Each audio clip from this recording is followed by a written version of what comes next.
Well, anyone that's studied economics even a little bit will know that scarcity is the starting point of all economics, right? Yep. It's wherever demand for a thing exceeds supply of the thing, well, we need to resolve that tension through a bidding process or through the alternative is conflict, basically. Yep. Either people are going to fight over the thing or we can have contract and consensual trade and pricing to resolve that.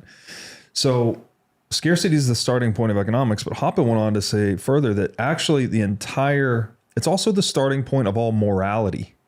That the reason we have morality is to establish these patterns between us that allow us to deal with the reality that there's less of the thing than what we would want, basically.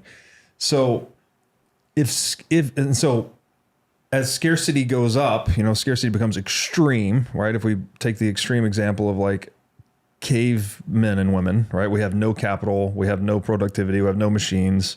Let's say we even have proto-language. Very hard to create a collaborative environment, very hard to create social institutions in that world, very difficult to establish trusted interaction with strangers, let's say, right? It becomes very tribal, very small. You're dealing with a Dunbar number, right? You can only deal with 150 people at a time. And so if there's more than 150 people, then you've got warring tribes and tribalism and all that.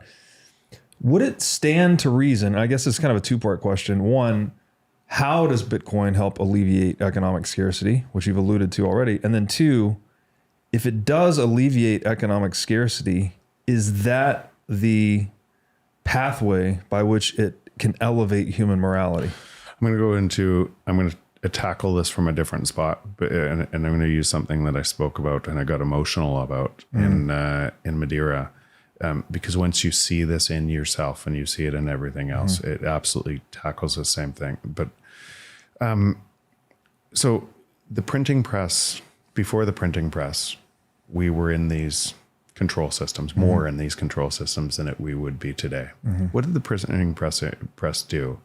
It allowed you to reduce the cost of books and create abundance of books all around. But it allowed you to both read what other people thought and impact you, and then contribute new ideas. So it was an explosion of new ideas. Yes. And Michael Faraday, who I've used often, I used in that speech, Michael Faraday, who most people wouldn't even know of, went to work for a bookbinder. And why did he go to work for a bookbinder? Is because he wanted to, in 1700s, consume the greatest information around. And so he consumed information. And then he went on to be one of the top scientific minds of that time. Michael Faraday saw something that was all around all the time, electromagnetism. And he had this idea, remember electromagnetism would have always been there. Right? Going back to cavemen, would have been there. But because he was reading all of this and could think in a different way, he unlocked his mind, and then that unlocked something that was all around us all the time. James Clerk Maxwell, I think 20 years later, took his ideas that he couldn't prove and put perfect mathematical formulas that still run all of our satellites, lighting, electricity, most things we may take for granted. Einstein, when Einstein was thinking about traveling on a beam of light, one of the things he couldn't grapple with was one of the things in Maxwell's equations and Faraday, which drove him to E equals mc squared and theory of relativity and the works. And I just used three names, right? But out of hundreds of thousands, millions of others who've contributed to our life in ways we can't even imagine. We take for granted all of these things. And most people would be able to mention Einstein, but they wouldn't be able to mention the other two and know that they had any difference. And so if the books never came that allowed somebody to be able to unlock their brain, to be able to see something that was all around us all the time, that came out of a brain, that then allowed us to unlock, That's how things progress, and we live on on top of that. All ideas, all these things are just ideas in our mind that we create abundance from. And that took us probably, and I'm just guesstimating here, to 500 million minds exploiting 7.5 billion. And that's the way the world looks right now. And it might be 400 million minds exploiting 7.6 billion, it might be 300 million. And at the very top of those minds, right, it might be 10 exploiting most, right, from that system. And all of those other people are not unlocking their minds because they're toiling in what would look like before is slavery. Yeah. Where they couldn't, in modern day slavery, toiling in this zero sum game. Bitcoin is going to add 8 billion minds in service to us. Wow. And all of these new ideas, all going to be in service of us, and it's going to move faster and faster and faster.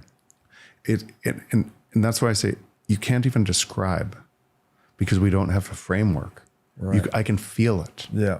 Like I can feel it. I can feel how we are all connected. Yes. And this allows us to be really connected. Right.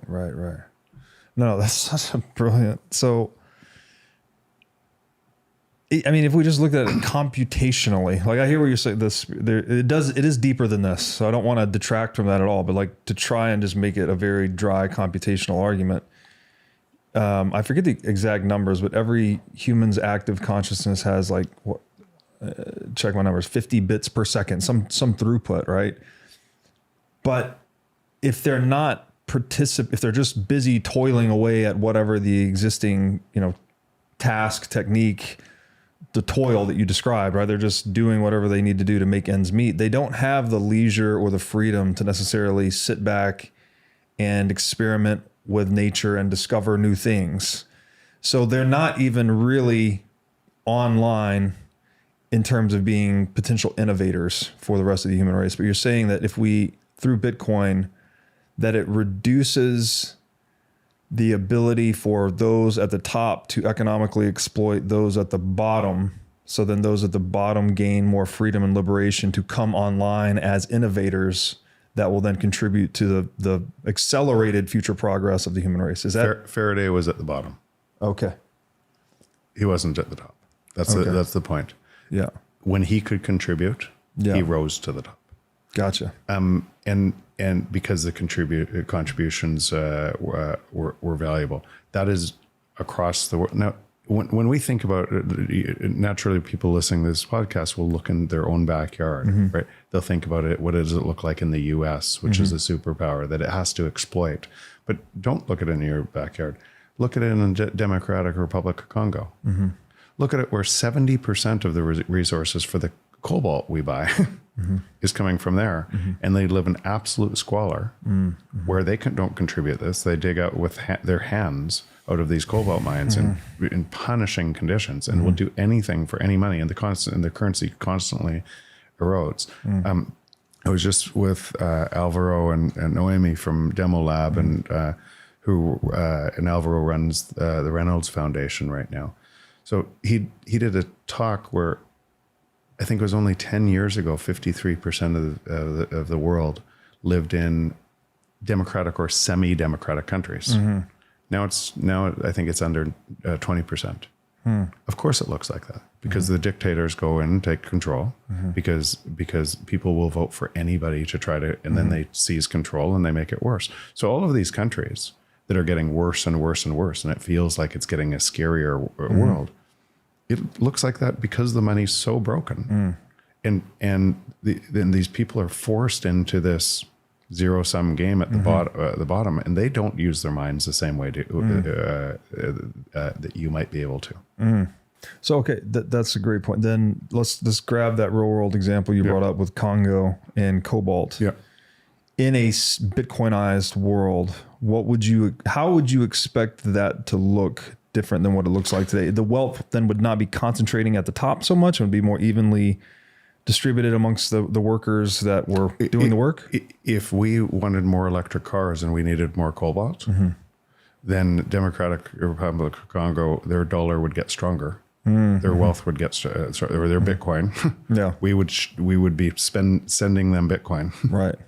And they would need something from us in return. Right. And you would have this global trade framework. Got it. On a neutral reserve currency. Got it. And then the balance of trade would be not just between the dictator of Congo would not be the sole, and his friends would not be the sole ones getting rich. It would be like way different, right? Yeah. There can be no dictator with Bitcoin. There we go. Okay. It can't happen. Right. The dictator, essentially by allowing the free market to work, people, the money that should be taken, that should flow to you naturally, is right now taken from you. Right, through money printing. Through money printing. And it goes to dictators. It goes to those in control. It goes to, and you are part of that system that make it stronger and stronger, thinking it's somebody else. It's you. Yeah. And the more time you're in Bitcoin, the more you realize you can completely defund that. And you have somebody, if they knew, you have an open protocol that they can just move their time anywhere in the world. First global free market that ever existed, and their time can't be taken anymore. It's beautiful. It is truly, hopefully not too far of a reach to say Bitcoin is anti-dictator technology. It's not a reach at all. Like, just think, let's say a dictator puts in Bitcoin and the free market starts working and prices keep falling, and so their country will get richer, but their citizens will get richer. And then what funds the dictator? Right. Money printing's gone, at least. So then a government has to get smaller. Yeah. And smaller and smaller as the citizens of the country are actually in charge of what they want in the country. Yes. It really does seem like, and I don't, at the risk of being the hammer that views all things as a nail, it does seem to all come down to purchasing power, in my view, right? Like if the citizens can maintain their own purchasing power, that translates into political power, broadly distributed to the people. It's bigger than that because they're measuring purchasing power not as neutral, and purchasing power should increase every year just by the constructive of the free market and technology. Yes.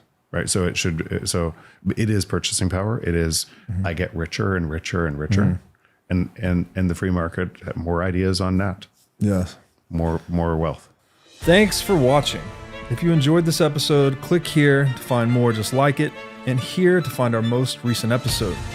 Also, make sure to like this video to help shine light on the corruption of money, and be sure to subscribe to this channel to stay connected.